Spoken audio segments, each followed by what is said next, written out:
warahmatullahi wabarakatuh. Nama saya Kartika Andini dari Institut Kiai Haji Abdul Halim, Prodi Perbankan Syariah. Di sini akan sedikit menjelaskan materi mengenai etika bisnis Islam. Sebelum saya lebih jauh menjelaskan materi mengenai etika bisnis Islam, saya terlebih dahulu akan menjelaskan definisi mengenai etika bisnis. Nah, etika bisnis ini merupakan sebuah tata cara atau cara-cara yang dilakukan dalam kegiatan sebuah bisnis, di mana kegiatan tersebut ini mencakup semua aspek, kemudian berkaitan dengan individu maupun sebuah perusahaan atau masyarakat. Nah, etika bisnis ini dapat membangun sebuah hubungan relasi dengan baik antara si konsumen dan mitra kerjanya. Pengertian dari etika bisnis, etika berasal dari bahasa Yunani yakni ta-eta yang dalam bentuk jamaknya berarti adat istiadat atau kebiasaan. Perpanjangan dari adat kemudian membentuk sebuah aturan yang kuat dalam masyarakat, yang kemudian aturan-aturan tersebut membentuk moral masyarakat dalam menghargai adat istiadat yang berlaku. Selanjutnya adalah kata bisnis. Kata bisnis ini sering digunakan oleh masyarakat, namun tidak semua orang mengetahui dengan benar makna bisnis yang sesungguhnya. Seperti yang dijelaskan oleh Hugiz dan Kapor yang dikutip oleh Bukhari Alma, bahwa bisnis ini merupakan sebuah kegiatan individu yang terorganisir dalam menghasilkan sebuah barang atau jasa yang tujuannya adalah untuk memperoleh keuntungan. Setelah kita mengetahui dari definisi etika bisnis, selanjutnya adalah sejarah dari etika bisnis. Nah, etika bisnis ini muncul pertama kali di Amerika Serikat pada tahun 1970-an. Nah, berabad-abad lamanya etika bisnis ini dibicarakan secara ilmiah, kemudian membahas mengenai topik bisnis dan ekonomi yang penting untuk dikembangkan di era modern saat ini.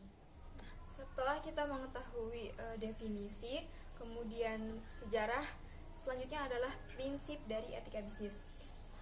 Prinsip dari etika bisnis yang ada 3 hal. Yang pertama adalah kejujuran. Prinsip kejujuran ini sangat erat kaitannya dengan pemenuhan syarat-syarat kontrak bisnis, kemudian sangat penting juga bagi masing-masing pihak yang melakukan bisnis, karena kalau menjalankan sebuah bisnis tanpa adanya kejujuran, maka masing-masing pihak akan menjalankan bisnisnya ini dengan penuh kecurangan. Prinsip yang kedua adalah prinsip keadilan. Sama seperti prinsip yang pertama kejujuran, prinsip ini dikemukakan oleh Keraf pada tahun 1998. Prinsip keadilan ini menuntut bahwa semua orang ini harus diperlakukan sesuai dengan porsinya.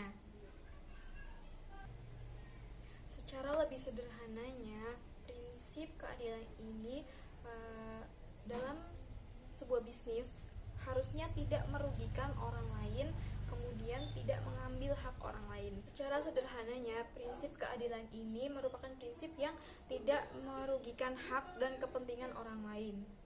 Prinsip yang selanjutnya adalah prinsip saling menguntungkan. Menurut Adam Smith menyatakan bahwa prinsip ini merupakan sebuah prinsip dasar yang harus ada dalam sebuah bisnis. Menurut Adam Smith, jika tidak adanya prinsip ketiga, prinsip saling menguntungkan ini, maka sebuah bisnis ini akan sulit berjalan. Karena secara positif, jika adanya prinsip saling menguntungkan, berarti secara tidak langsung masing-masing pihak ini akan berusaha sebaik mungkin supaya salah satu pihak ini tidak ada yang merasa dirugikan.